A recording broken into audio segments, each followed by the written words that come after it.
Seja bem-vindo a mais uma entrevista dessa série Luto e Fé. E lembrando, entra aqui no canal, se inscreva, clica aqui no botão, no sininho e seja sempre muito bem-vindo. E hoje eu tenho um convidado especial, mais um convidado especial, que é o Laudelino Riso, que veio falar pra gente sobre o Espiritismo. E aí, todas as questões voltadas no Espiritismo e como o Espiritismo entende o processo do morrer. Seja bem-vindo.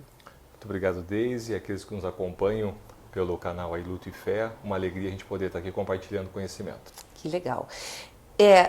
Como que o Espiritismo entende esse processo todo do morrer? Muitas pessoas procuram, né?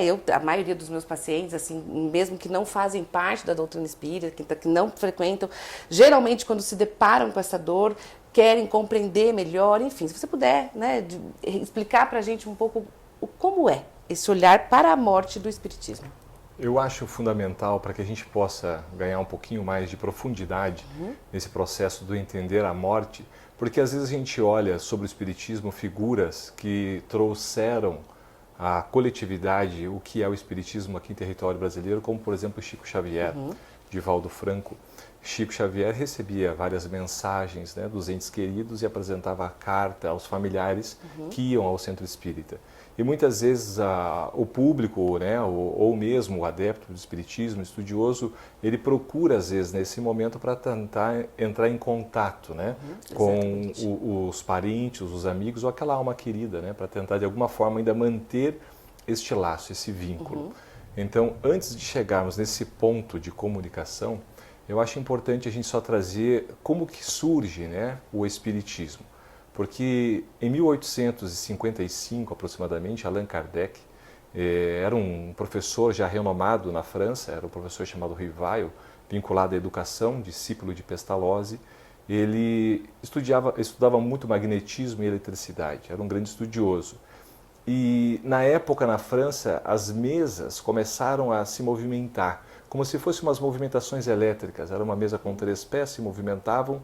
E Kardec afirmou, lógico, que poderia ser eletricidade, e era uma questão de circo, eram palcos de praça, bares que apresentavam a mesa. E um amigo dele, também estudioso, convidou, falou assim: professor, vamos lá ver a mesa e fazer perguntas, ela está respondendo perguntas. Eu falei assim: mas não pode.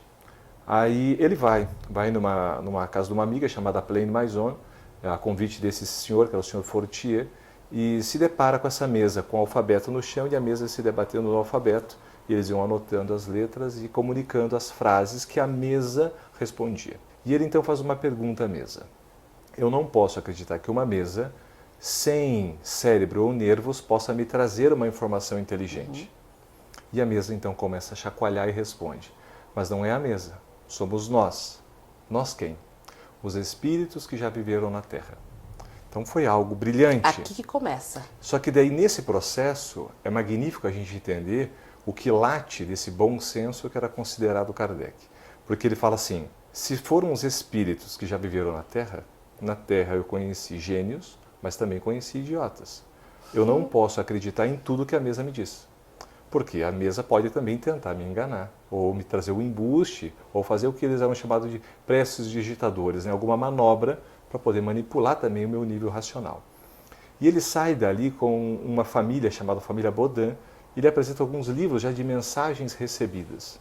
Depois as mensagens vão aprofundando até a psicografia, a psicofonia, né, que nós conhecemos hoje. Olha, o médium entra em transe e começa a trazer uma psicografia de uma alma que já viveu a Terra, trazendo as informações, às vezes doutrinárias, romances, informações pessoais, para que possa trazer o consolo, mas também a realidade dessa imortalidade da alma.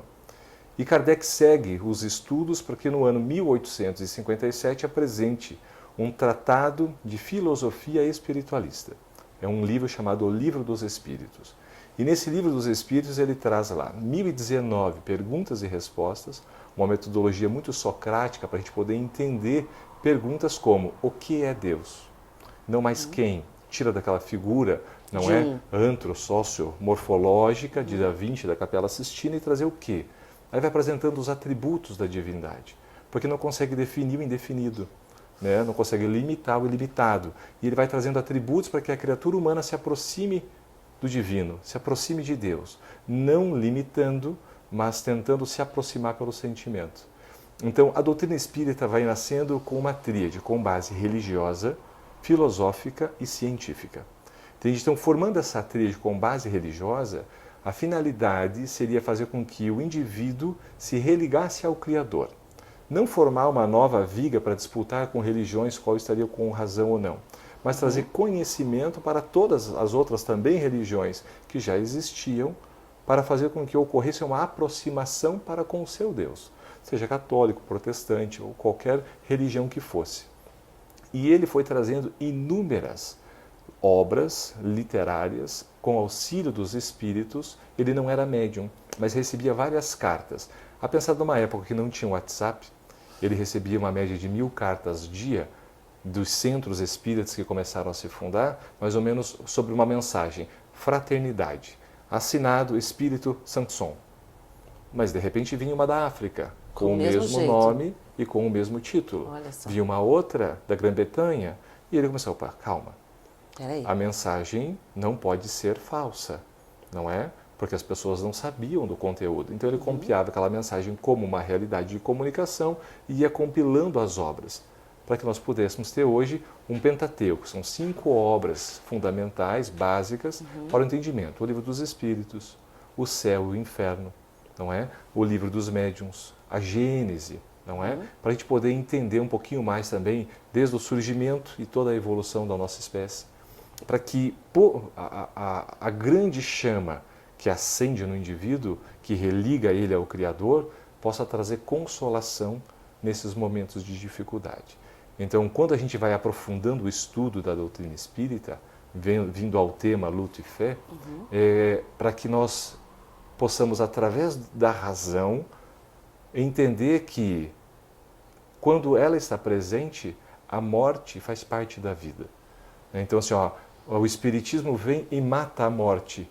Por quê? Porque entende que a morte ela vai fazendo parte de uma vida que já pré-existia. Não é? Nós não estamos aqui em primeira jornada. Nós temos o quê? Uma pré-existência da alma. Nós temos uma trajetória física, mas também temos um outro processo chamado imortalidade. Depois há um processo de reencarnação. Então, nessa visão espírita, nós podemos trazer tanto de base religiosa, mas não com dogmas, com bases científicas. Ian Stevenson, um grande estudioso que já fez sobre as suas comprovações científicas dos processos reencarnatórios, mas também sobre a imortalidade da alma. Estudiosos como o pai da física quântica, William Crookes, estudou à época, Charles Richer, Alexander Aksakov, são grandes estudiosos químicos, físicos. Charles Richer foi prêmio Nobel de Física e pôde fazer um processo do seu tratado de metapsíquica para falar a respeito das questões da imortalidade da alma. Espíritos que se materializavam e foram comprovados cientificamente dessa realidade.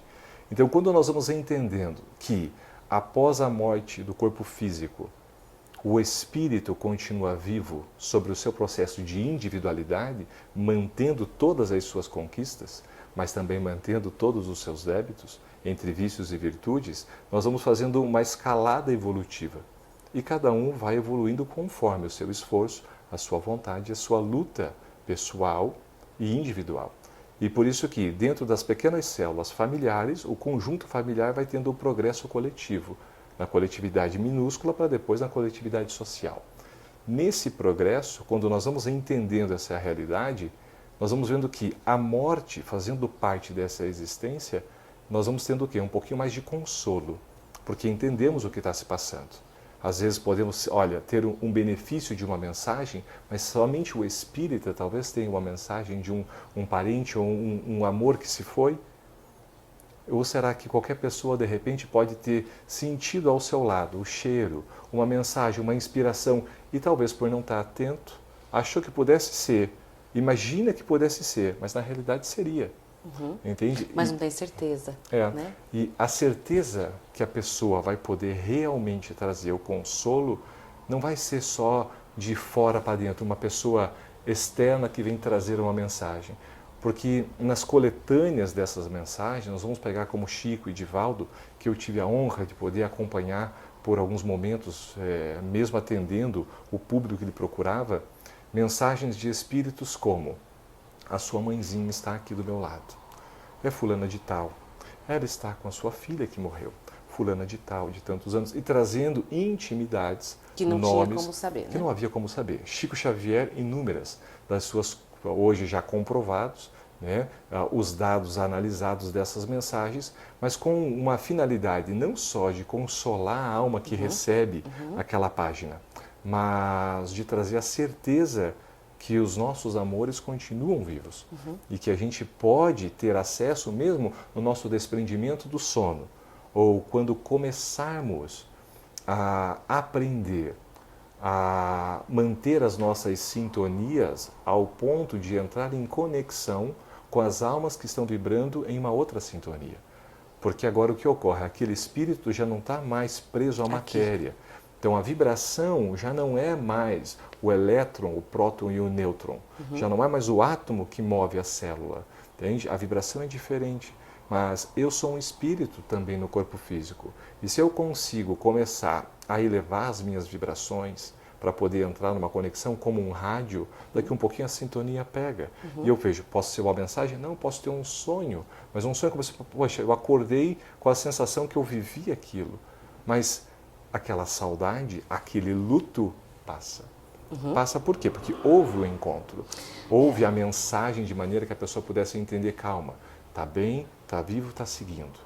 Não é? E isso gera um conforto para que eu prossiga na minha jornada. Então, o Espiritismo ele entende que o sonho vem também como uma dessas mensagens.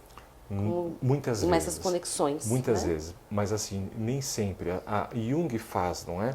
Um estudo dos símbolos oníricos. Porém, quando a gente dorme, que o espírito mantém-se ativo, ele pode sim ter encontros, a depender não só de merecimento dele, mas das condições do espírito que desencarnou para que o encontro aconteça e possa ser o quê? Olha, acabar com aquela saudade, não é? Aliviar aquele processo de luto, né, da partida do ente querido. Mas sim, muitas vezes o sonho, quando bem interpretado, vai poder trazer a sensação do indivíduo que viveu. Entende? A certeza do que ele viveu é uma realidade e não uma imagem somente onírica. Entendi. E como o Espiritismo entende essa questão hoje, céu, inferno, purgatório? Fala-se disso? Fala-se. Nós temos uma obra magnífica que é o Céu e o Inferno. Vai falar sobre o céu, vai falar sobre o inferno, vai falar sobre o purgatório, mas vai trazer condições do que é o céu, o que é o inferno e quais são as condições que cada indivíduo vai traçar o seu próprio destino. O grande tribunal, não existe um tribunal onde nós teremos um julgamento final. O julgamento é o julgamento perante ao tribunal da própria consciência. Há uma pergunta no Livro dos Espíritos que Allan Kardec pede, aonde está escrita a lei de Deus? E os Espíritos respondem dizendo, está escrita na consciência. Ou seja, todos nós, conforme vamos despertando a consciência, vamos ganhando responsabilidades. E ainda na imaturidade, conforme vamos agindo por caminhos equivocados, nos culpamos. Né? E a culpa vai trazendo remorso, ressentimento e mais pesos na sacola desnecessários. Quando a gente vai ganhando maturidade, a gente erra também, mas a gente assume responsabilidade do erro, né? E o que essas culpas, então, isso que você está me falando, tem relação com aquilo que eu aprendi no meu contexto aqui, enquanto vida e enquanto sistema familiar. Porque a gente entende que a culpa ela vem muitas vezes quando a gente quebra uma autorregra. Regra que foi aprendida num contexto social, pai, mãe, pessoas, enfim, comunidade, e eu trago ela como minha verdade. E aí entra na questão do muito pessoal, né? Eu quebro esta regra, isso me gera culpa, que gera angústia, que gera tudo isso. Mas vem como minha responsabilidade, né? Como algo que eu... Mas trocar, não é? Quando eu começo a trocar culpa por responsabilidade, eu consigo Ela pesa perceber, menos. eu consigo perceber assim, ó, que eu sou o grande artífice da mudança. Porque se eu sou o responsável pelo ato, eu sou responsável, primeiro, pelo arrependimento, mas também pela reparação. Eu sou responsável por aquilo. O que eu faço com isso agora? E eu consigo movimentar. Senão a culpa me mantém aprisionado, é um grilhão, me mantém preso, não é? Porque quando nós vamos despertando a consciência, nós vamos percebendo que às vezes, olha, eu gravitei, não é? Eu vim contrário à lei de Deus. Aí pensamos, não, é um pecado. não é? Eu fui errado, mas calma, faz sentido para mim? Porque muitas vezes nós estamos o quê? Nos culpando por questões que ainda não entendemos. Aí o que ocorre? São os fanatismos. Nós vamos mantendo padrões de crenças limitantes, onde a crença limitante determina a minha fé. Porque a fé, ela é o conjunto de crenças. É aquilo que eu acredito. Mas eu acredito do quê? Do que eu li, do que eu vi, do que eu convivi e do que eu experienciei com a experiência própria dos outros. Certo. Eu faço a minha crença. Com essas múltiplas crenças eu determino a minha fé. Há um trecho no Evangelho segundo o Espiritismo, que é uma das obras do Pentateuco, que Allan Kardec coloca ali na contracapa. Fé inabalável é somente aquela que pode enfrentar a razão, face a face, em qualquer época da humanidade. Ou seja, enfrentar a razão isso. através da fé é uma fé racional, já não mais cega. Porque antigamente o que havia? Quando nós pegamos o nascimento do cristianismo, nós tivemos um cristianismo primitivo, até o ano aproximadamente de 313, que daí vem o Édipo de Milão, a religião já não é tão perseguida, mas depois disso começa também a ser dominada pelo Estado. Né? Um imperador chamado Teodósio I de Roma embute a religião, que então era agora a religião católica apostólica de Roma, já não era mais algo universal, era de Roma e era vinculada ao Estado. E ali começam esses concílios, desde o ano 325, o concílio de Nicéia, e vão trazendo várias outras mudanças de purezas sobre a questão do cristianismo. Do exemplo que nós também colocamos na doutrina espírita como nosso modelo e guia, a figura de Jesus.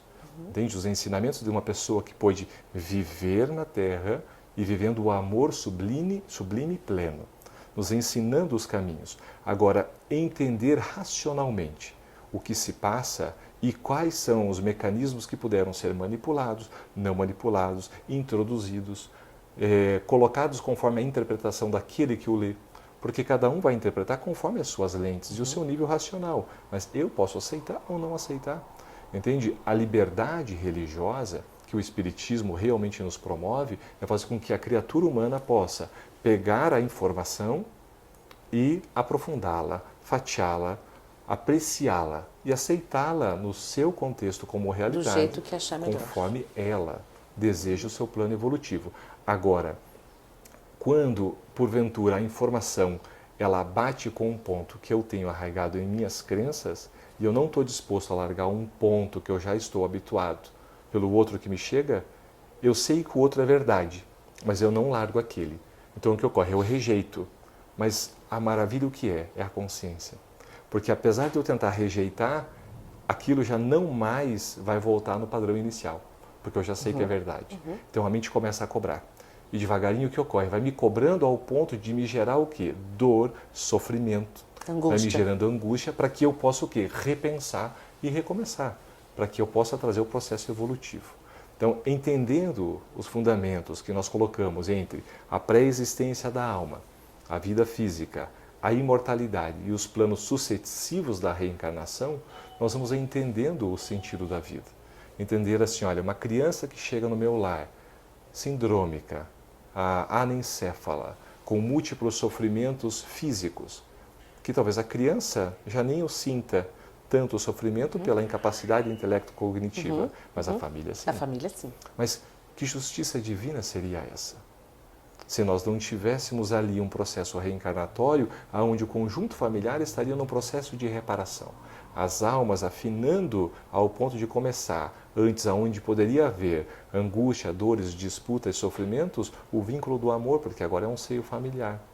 Estamos juntos. Temos que nos unir em prol desta criança. E a vida vai começar a trazer justamente o quê? Aperfeiçoamentos ético-morais. E o indivíduo vai crescendo. Então nós vamos entendendo o que seria uma aparente injustiça, trazendo a pré-existência da alma. Agora, a imortalidade é aonde nós vencemos parte do luto. Porque entender a morte não quer dizer que cicatrize a ferida. Não é? Não, eu entendo, porque a gente está às vezes no centro espírita e a pessoa tem 40, 50 anos de frequência na casa espírita, mas é um ente querido que partiu e que lhe deixou uma ferida, uma lacuna. Então, o luto, vazio, né? até a gente poder trazer um processo de reprogramar a existência, não é? Sem a presença daquele que estava ao nosso lado. E assim, há muitas fotografias imersas no nosso pré-frontal do córtex, numa projeção futura, até eu conseguir agora me imaginar. Há um exemplo do casamento de um filho sem a presença da esposa. Essa fotografia já estava impressa, mas a esposa partiu mais cedo. Então eu preciso mudar. E até eu reprogramar, eu ainda vivo os momentos de luto. Mas é uma reprogramação. E isso, o que ocorre, não só a falarmos da presença física, são os fluidos, nós nos retroalimentamos por presença, por sentimento. Os fluidos são realidades hoje científicas. O Espiritismo traz estudos valiosos sobre os fluidos em um livro chamado A Gênese. Então, a presença do outro, a gente vai se alimentando com aquela presença. E quando aquilo sai do nosso lado, como não ter saudade? Mas a saudade da presença física, do toque, mas também de todos os planos que estávamos fazendo. Tá, diante do que você está me falando, deixa eu te fazer uma pergunta, não sei se cabe ou não. Então, sabe-se que a dor existe, independente de conhecer a teoria, de conhecer todas essas questões, até porque essa dor é natural e é humana, né?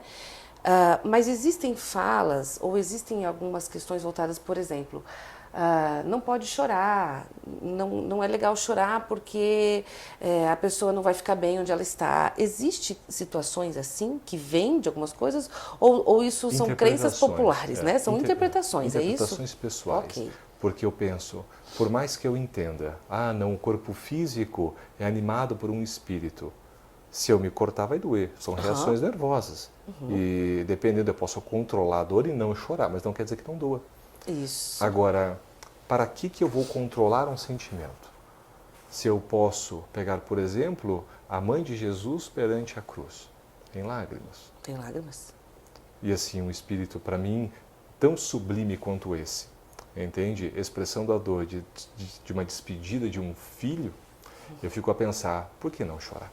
Entende? Claro, vai esvaziar, vai trazer o quê? O corpo está expressando a angústia, o sofrimento que a alma está sofrendo. Entende? Agora, entre o choro e o pranto, tem algo diferente. Tem uma diferença. Então, o que ocorre? Eu estou extravasando a minha emoção daquele momento.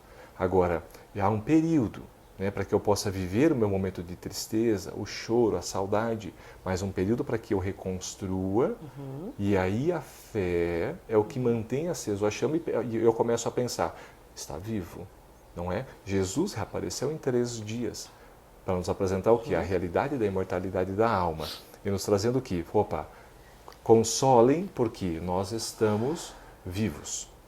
Então, nesse processo, entendendo, já não há tanto choro. Agora, quando eu começo a entrar no pranto daquela ausência, normalmente não são questões só com bases de fé.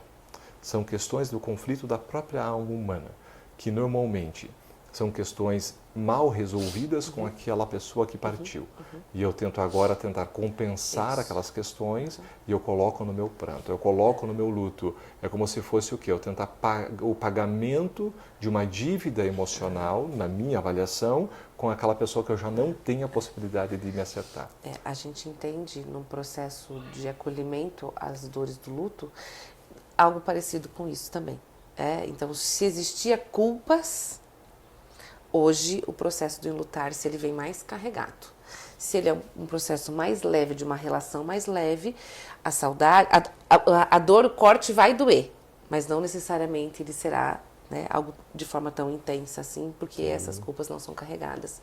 Né? Então, talvez ela tenha algumas questões parecidas aí com essa forma de olhar. A fé, eu vejo que ela é realmente o grande mecanismo para o indivíduo poder estar olhando o ente querido que partiu e com os olhos marejados, com a alma sorrindo. Porque está assim, eu sei que está melhor.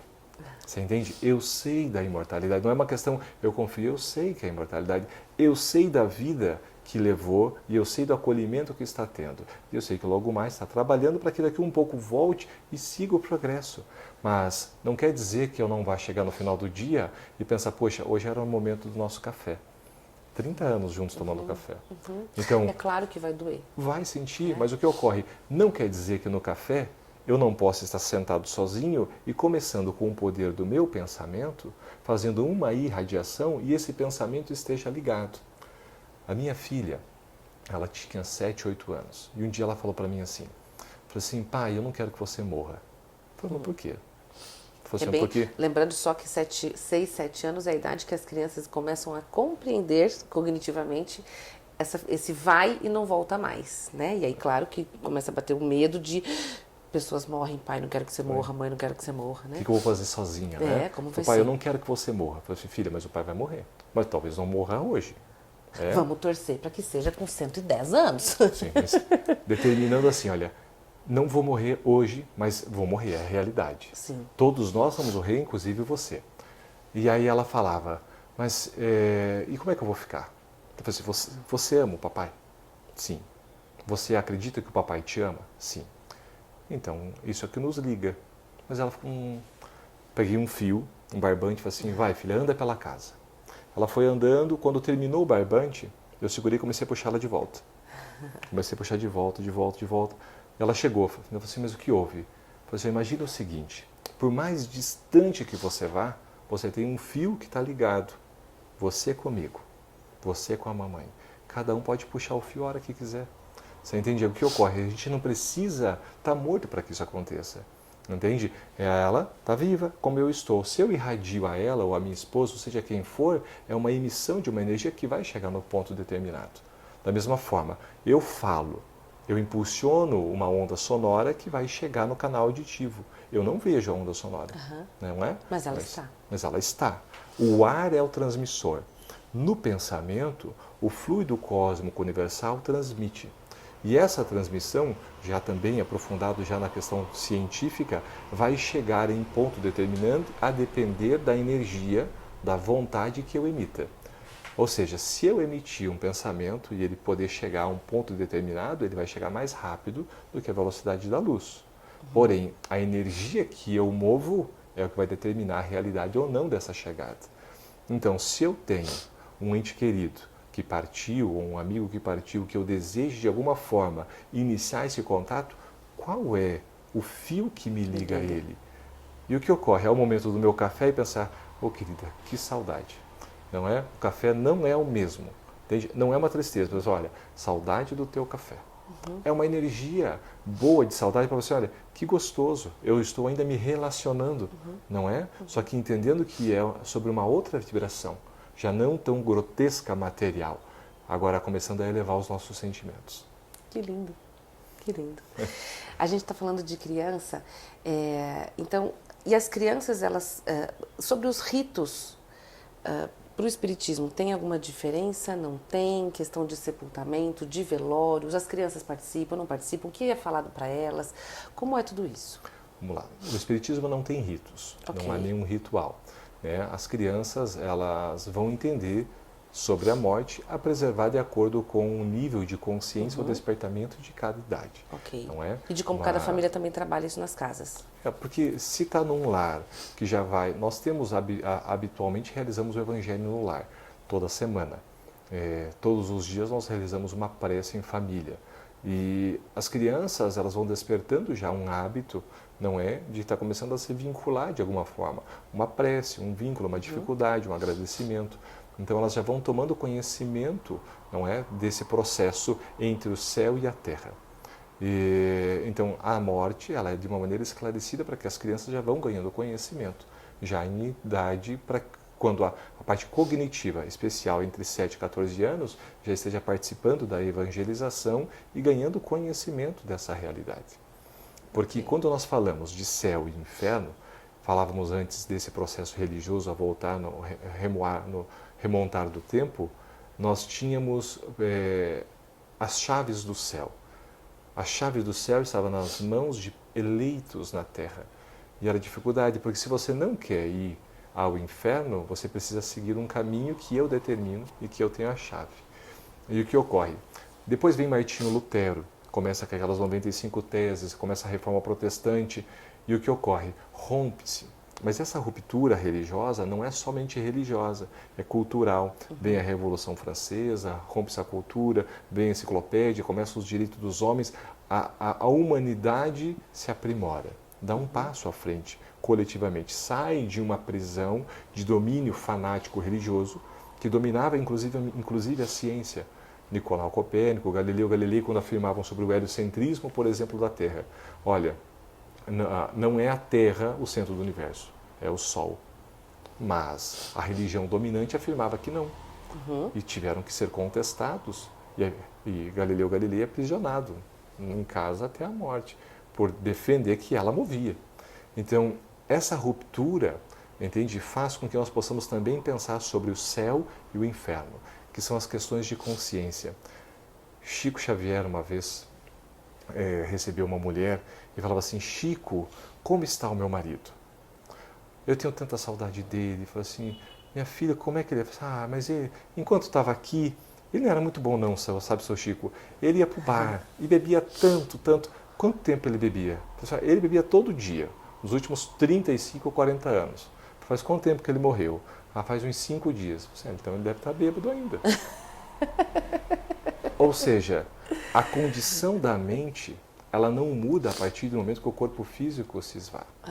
Entende? Eu vou manter os meus automatismos mentais, porque a mente vai comigo, é a minha individualidade.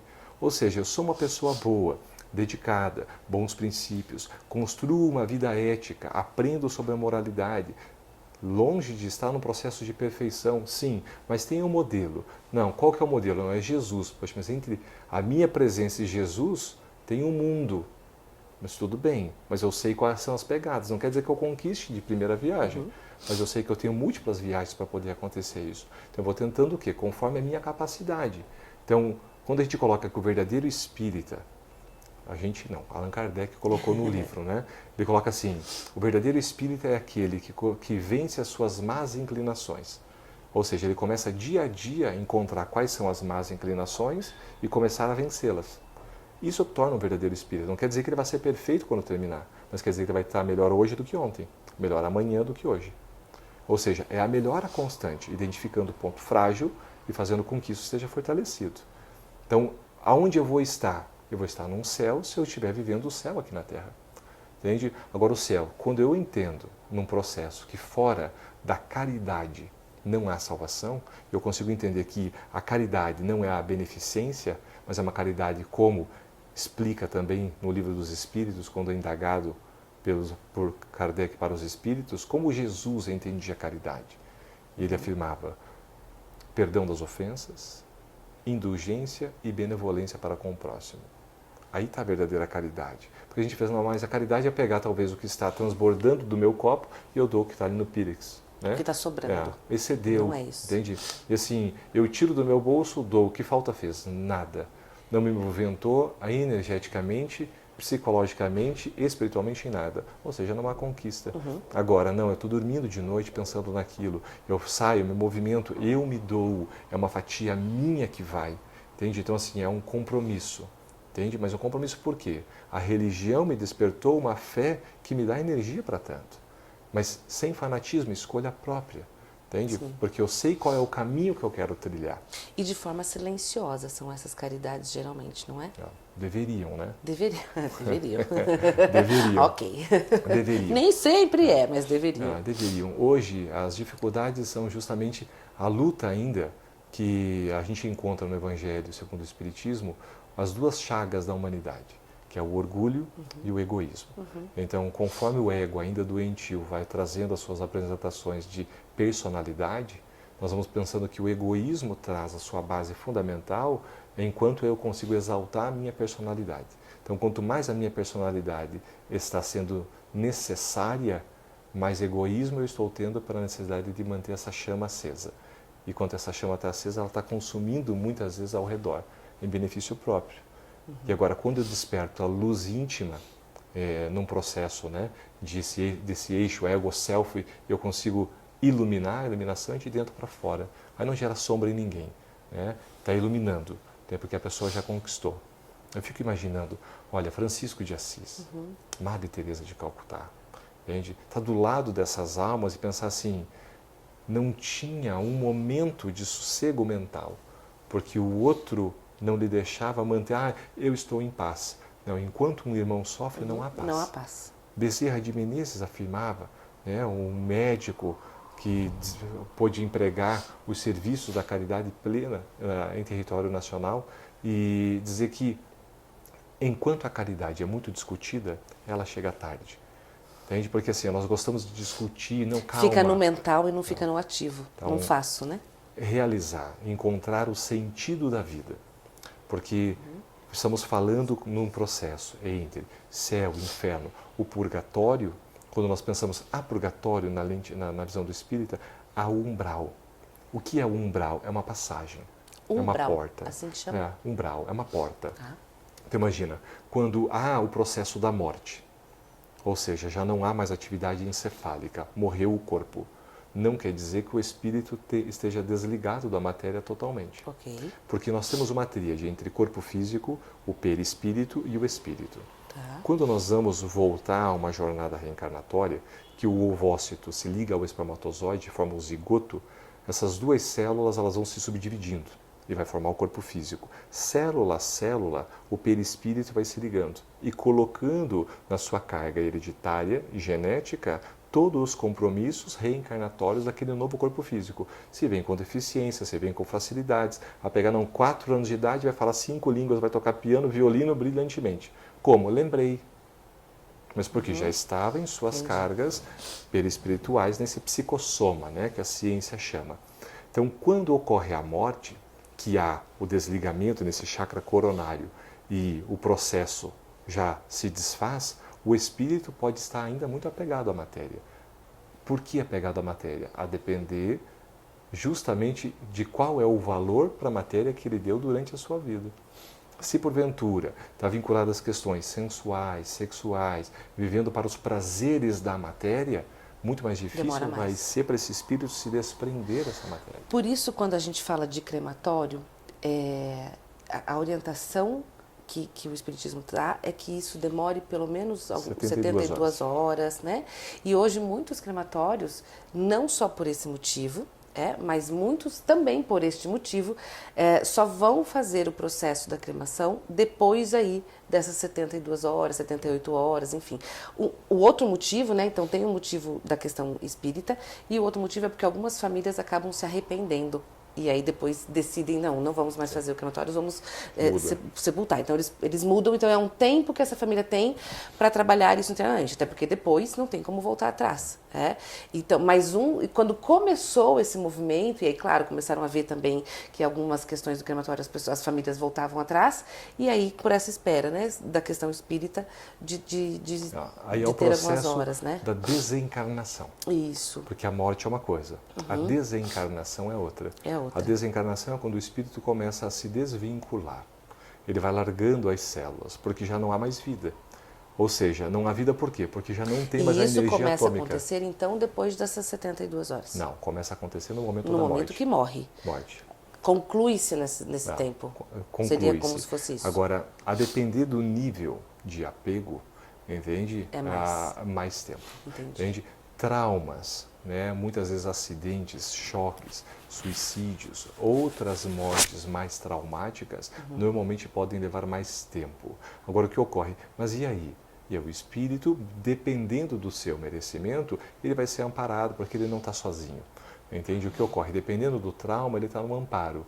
Porém, o que ocorre? O desespero pode fazer com que o espírito ainda não escute a voz que está do lado. Eu estou aqui do seu lado, mas a pessoa não consegue escutar, pelo desespero mental que está.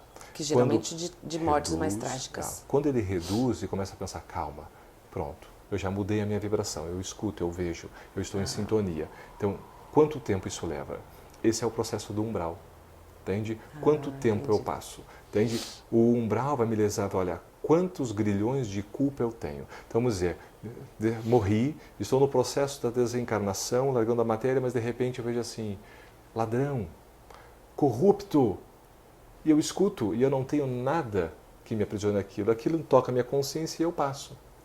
Agora, vamos dizer, eu falo corrupto e eu me imagino as crianças na merenda que eu ajudei a furtar. E aquilo me pesa. E aquilo me pesa. Daqui um pouco eu sou dominado. A minha mente cria um inferno consciencial e eu sofro. Como se eu estivesse no inferno. Mas é um inferno não de uma posição física, aonde os pares, na mesma sintonia, se reúnem. E o que ocorre? Há sofrimento? Sim. Há um processo, não pode ter a lama, a depender da consciência de cada indivíduo. Porque o indivíduo vai criar aquele processo que ele vai resgatando de acordo com os crimes que cometeu. Então, quando eu vou fazendo essa passagem, quando Jesus fala sobre a porta estreita, entende? Porque nem todos passarão na porta estreita, porque realmente é estreita, e para que sentarmos na mesa que espera do outro lado é necessário uma túnica nupcial, entende? Nós precisamos construir a túnica enquanto estamos aqui, jornadeando e aprendendo, para que quando a morte aconteça, essa passagem seja rápida e não aconteça o sofrimento. Não quer dizer que eu vá perfeito, não. Quer dizer que eu vá o quê? Vitorioso das más inclinações que eu pude identificar. E com certeza ainda não foram todas. Que lindo. E o suicídio? Olha, eu gosto muito do tema, mas realmente é algo muito profundo. É delicado, né? Existe um livro que Chico Xavier beijou as mãos da autora espírita, Ivone do Amaral Pereira. Ela escreveu um livro chamado Memórias de um Suicida. E ela fala assim, ó, o suicídio é um tapa na cara de Deus, porque é um crime perante a vida, mas perante a própria vida. Então, por mais que exista o processo da loucura, o sofrimento, muitas pessoas podem ser auxiliadas ao ato do suicídio. Quando nós pensamos auxiliadas espiritualmente, espiritualmente, num processo obsessivo. Okay. Né? Porque o que ocorre? Um transtorno obsessivo, compulsivo, hoje já também constando no nosso CID, mas a obsessão, quando outras mentes desencarnadas começam a colocar telas mentais atormentando o nosso fluxo, o sentido da existência, o brilho, a alegria de viver vai se perdendo. E eu vou construindo uma nuvem, de forma que um processo obsessivo começa a ser quase um processo de controle. Controle o quê? De vontade. Não, eu vou beber para talvez me sentir melhor, eu vou usar aquela droga para ver se de repente eu me sinto melhor. Mas sobre a inspiração de uma mente atormentada que sabe que o efeito vai passar e o imunodepressor vai jogar lá para baixo e aquele momento eu estou te esperando lá embaixo. E eu vou estar lá embaixo porque quando eu estou lá embaixo, eu falo assim, estou vivendo para quê? Porque agora eu tenho a culpa. Eu tenho todo o processo associado para tentar recomeçar. Então, cada passo, além de eu ir um pouquinho à frente ou acima, eu vou fazendo a descida, porque eu estou mantendo a minha mente sobre a inspiração dos processos obsessivos. Porém, perante a justiça divina, cada ato vai ser no julgamento consciencial como cada indivíduo. Qual é o meu grau de responsabilidade? Eu tenho a minha responsabilidade, sem dúvida, porque era a minha vida. Agora, quantos outros estavam envolvidos no processo, cada um também tem a sua responsabilidade. Porque a lei é a lei de justiça, de amor e de caridade. Ou seja, se eu cometo um ato contra o meu próximo, não quer dizer que eu fico devendo para ele. Eu fico devendo para a lei. Entendi o que ocorre. Eu vou precisar reparar, porque aquele ato que o indivíduo fez para comigo, que me estimulou ao suicídio, ele também é corresponsável. E a consciência dele vai apitar do ato. Da mesma maneira que vai apitar no momento em que eu desistir. Agora, a misericórdia o que é? É que existe a reencarnação. Ou seja, eu tenho novas oportunidades. A depender do crime cometido contra a própria existência, maior nível de reparação. Eu posso vir, talvez, sem os controles cognitivos, motores, deformidades, para que eu possa reparar o mal que eu fiz para o meu corpo físico. Porque eu acabei, a um exemplo, se eu pego nessa existência e me dou um tiro na cabeça, e a vida acaba, mas na próxima eu posso vir e renascer como um anencéfalo, porque eu deformei a área, mas nem sempre. Eu posso, se porventura houve um esclarecimento e eu consigo, num processo de um programa reencarnatório, começar o quê? Não, a minha mente agora vai ser dedicada ao pronto atendimento. Todas as almas que chegarem baleadas ou qualquer compromisso, a minha vida vai ser dedicada dessa forma. Ou seja, existem múltiplas formas, porque a lei é de amor, é de aprendizado, não necessariamente de sofrimento. Mas a dificuldade o que é? Há um relato nesse livro de um homem que havia estrangulado a esposa. E ele havia se suicidado após isso. E ele estava então no mundo espiritual, numa colônia chamada Legião dos Servos de Maria. E ele se visualizava e ele não conseguia ver as suas mãos. Ele. E assim, por que eu não vejo as minhas mãos? E era a consciência dele que não permitia que ele visse as mãos. E num processo de um programa reencarnatório, quando ele pôde vislumbrar qual seria o novo corpo físico que ele teria em jornada reencarnatória, ele viu o corpo sem as mãos. Porque era o corpo que falou assim, você não vai conseguir fazer com que o perispírito, porque quem rompeu foi a tua atividade. Agora, quando que isso me liberta? Quando eu consigo fazer o processo de arrependimento e reparação. Eu estou livre. Então, ou seja, já estou, eu quitei a minha dívida. Porém, a mente ainda ela vem talhada numa lei de talhão, olho por olho, dente por dente. Então, eu faço um sofrimento, eu penso que se eu sofrer, eu estou pagando. E eu fico mantendo o meu sofrimento para tentar pagar o mal que eu fiz. E eu esqueço que eu posso pagar o mal que eu fiz pelo amor. Eu não preciso sofrer. Entende? Eu preciso aprender a amar. Então, quando eu aprender a amar e conseguir levar a minha vida nesse processo, eu consigo ir reparando o mal. Não é sem precisar do sofrimento. Porque a sensação que falando, não, eu preciso sofrer porque o mal que eu fiz só eu sei. Sim, tudo bem. E aí eu posso dizer, então, que eu, aqui nesse campo físico, eu posso ensinar para as pessoas o amor, porque o amor ele cura, né? E a gente sabe que o amor cura. E no campo espiritual, isso pode ser ensinado? Sem dúvida. O amor que cura? Em múltiplos níveis. Porque o que ocorre? Níveis que ainda desconhecemos do grau de superioridade, mas sem dúvida. Porque hoje nós vivemos o quê? Um mundo de relatividades, na própria teoria de Einstein de relatividade. Então, ou seja, a nossa felicidade é relativa, o amor ainda é relativo. Agora sim, aprender sobre um processo de um amor pleno, o Espírito que mais pôde nos amar foi Jesus. E assim, dentro de um exemplo que hoje a gente vai podendo aprofundar, trazer a reflexões e levar a um processo de construção de sentimento, a gente, na minha parte, né, não consegue ainda abranger por quê? Da mesma forma definir Deus. Deus é amor. E assim, o amor também é indefinido. Então é difícil, mas dentro do processo, na escala evolutiva, sem dúvida. Nós sabemos que no próprio Suicidas que nós falamos, escolas, para poder o quê? Reorganizar padrões mentais para que possa suplantar numa próxima existência. Porque na próxima existência ele também vai ter vontade. Porque ele vai precisar provar. Nós estamos num mundo considerado ainda provas e expiações, amanhecendo no mundo regenerativo, mas ainda distante de um mundo feliz, nas escalas evolutivas dos mundos. Um mundo de provas e expiações, ou seja, nós vamos fazer muitas provas e vamos expiar muitos atos cometidos em existências passadas. Então, quando eu volto nessa jornada e começo nesse processo de provações, vai chegar um momento da minha existência que alguma tristeza, alguma depressão, algum acontecimento me traga novamente a ideia: viver para quê? Qual é o sentido da vida? Mas intensificado já pela falência destas leis em vida passada. Agora, se eu construir o programa conforme foi determinado em processo pré-reencarnatório, e eu pela minha vontade venho conquistando, quando chega o momento, eu tenho sempre, em todas eu já tive, o processo do quê? Do auxílio. O Sirineu me auxiliando, né? Ó, construindo, não, vai para esse caminho, é a fé, é aquilo. E eu consigo suplantar, é a vitória. Porque o que ocorre? Depois dessa jornada, aquele acontecimento já não pega mais. Ou seja, eu venci. Como qualquer outro vício, eu tenho a vontade de fumar, eu parei.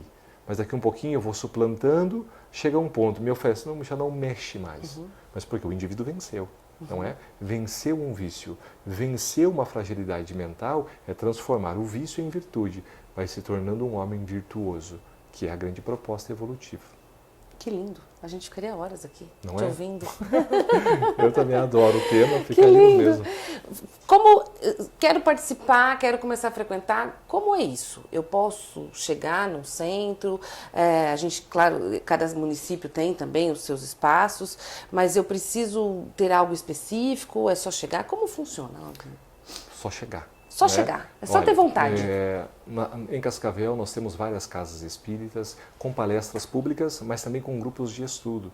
Porque assim, às vezes a gente vai na palestra, né, escuta um tema, são temas variados, né, para falar sobre a reencarnação, imortalidade, o amor, o perdão das ofensas, diversos.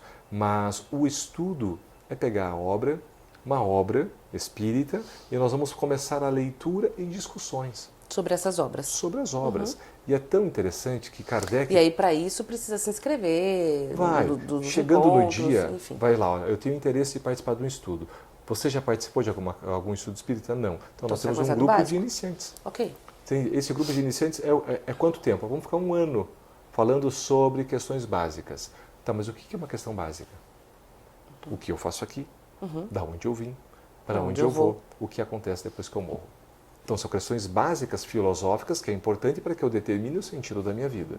Agora, entendendo esses princípios, eu posso me aprofundar. Nossa, o que é um perispírito? Nossa, o que pode ocorrer? O que se faz na psique humana a controlar pela minha mente que emana?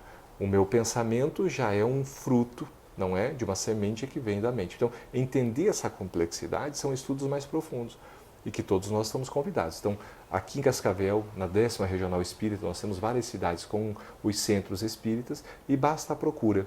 Na palestra, talvez vai ser a primeira chamada para que o público participe, conheça a palestra, escute um palestrante, saindo dali, peça quem é o presidente da casa ou um diretor, vai ser bem conduzido e vai pegar as cartilhas de estudos que tem na casa, os dias, os horários, e são todos bem-vindos. Que legal. Muito obrigada. Eu que agradeço. Por essa aula tão bonita, né? Eu sei que teria inúmeras outras dúvidas, poderíamos ficar aqui um tempão conversando, e é por isso que desperta o interesse para você compreender um pouco mais, aí fica o convite, né? Para conhecer tantos locais, aqui em Cascavel realmente tem vários, e as pessoas realmente acolhem muito bem. Então, seja você aí, se despertou o interesse, conheça. Tem hoje fácil acesso aos telefones também, né, para saber quais são os horários, porque acho que cada centro tem um horário, né, das palestras. Põe no Google, vai colocar, vai estar lá a Federação Espírita do Paraná, vamos ver lá todos os relatos das casas, os horários de funcionamento, está bem fácil. Querido, muito obrigada. Muito obrigada por Eu que agradeço. Eu que agradeço. Obrigada. Muito obrigado pela oportunidade. Espero você na próxima oportunidade aí com mais um desse programa de morte, luto e fé.